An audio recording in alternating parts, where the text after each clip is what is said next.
आज कक्षा 12वीं भौतिकी चुंबकत्व एवं द्रव्य के अंतर्गत हम पढ़ेंगे परिक्रमी इलेक्ट्रॉन का चुंबकीय द्विध्रुव आघूर्ण।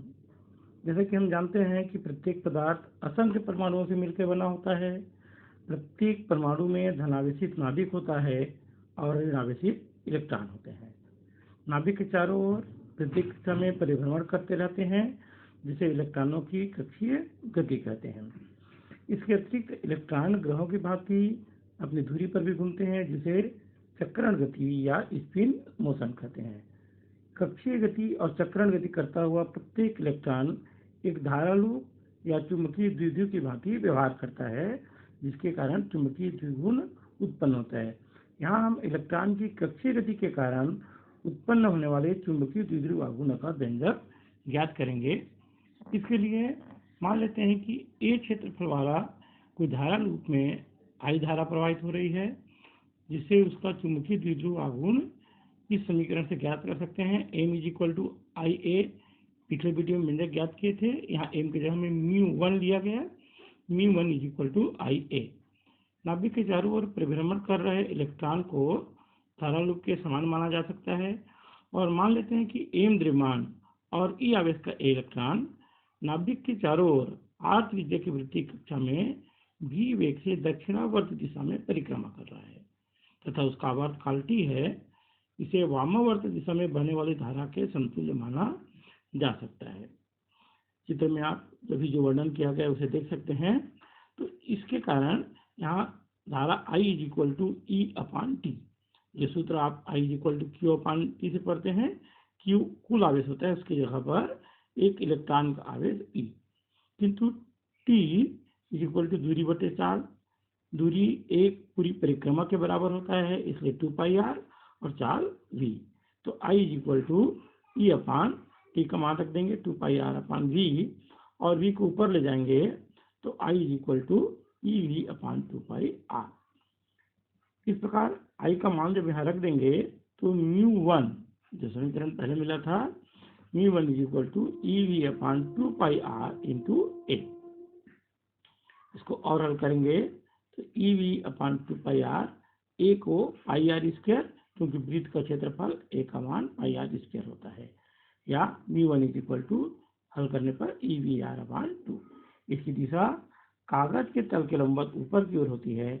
यदि इलेक्ट्रॉन का कोणीय वेग को L माने तो L = mvr। कोणीय संवेग को L माने तो कोणीय संवेग बराबर रेखीय संवेग गुणित त्रिज्या होती है, और रेखीय संवेग होता है mv, तो L = mvr।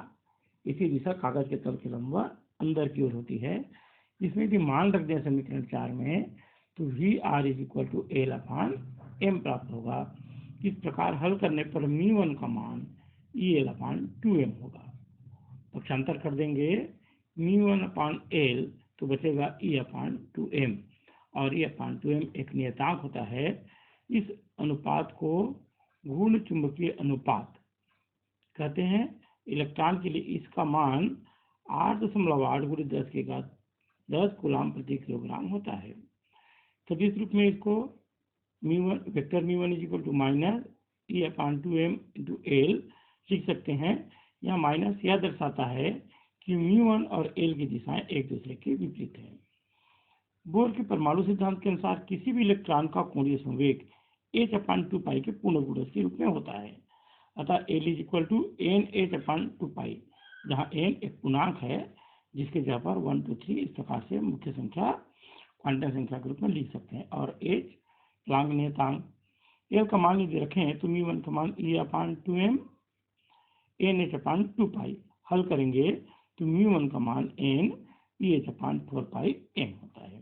यहाँ इस प्रकार हम μ का मान द्विध्रुव आघूर्ण का ज्ञात कर सकते हैं। लेकिन इसी में एक और प्रश्न आता है, बोर मैग्नेट्रॉन क्या है?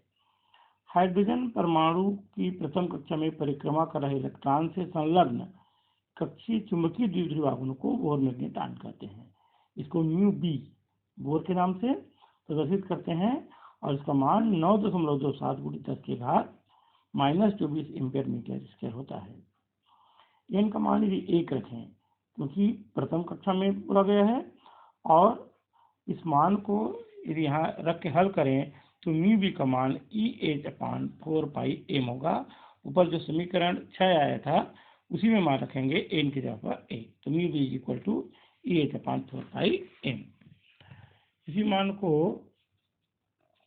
वापस समीकरण 6 में रखकर जब हल करेंगे म्यू वन का मान n इंटू म्यू बी के बराबर प्राप्त होगा। म्यू वन का मान n इंटू म्यू बी, यही कक्षीय चुंबकीय द्विध्रुव आघूर्ण के लिए व्यंजक है। यदि किसी इलेक्ट्रॉन की कक्षीय गति के कारण चुंबकीय द्विध्रुव आघूर्ण को म्यू वन, चक्रण गति के कारण चुंबकीय द्विध्रुव आघूर्ण को म्यू स्पिन है तो म्यू सी हो, तो परिणामी चुंबकीय आघूर्ण जो म्यू होगा इन दोनों आघूर्णों के योग के बराबर हो जाएगा। इसी में एक और महत्वपूर्ण प्रश्न आता है कूलाम का व्युत्क्रम वर्ग का नियम। किन्हीं दो चुंबकीय ध्रुवों के मध्य लगने वाला बल उन ध्रुवों के ध्रुव प्राबल्यों के गुणनफल के अनुक्रमानुपाती और उनके बीच की दूरी के वर्ग के व्युत्क्रमानुपाती। यहाँ चित्र में दो बिंदु हैं ए और बी, इनके बीच की दूरी r और दोनों का ध्रुव प्राबल्य m1 और m2।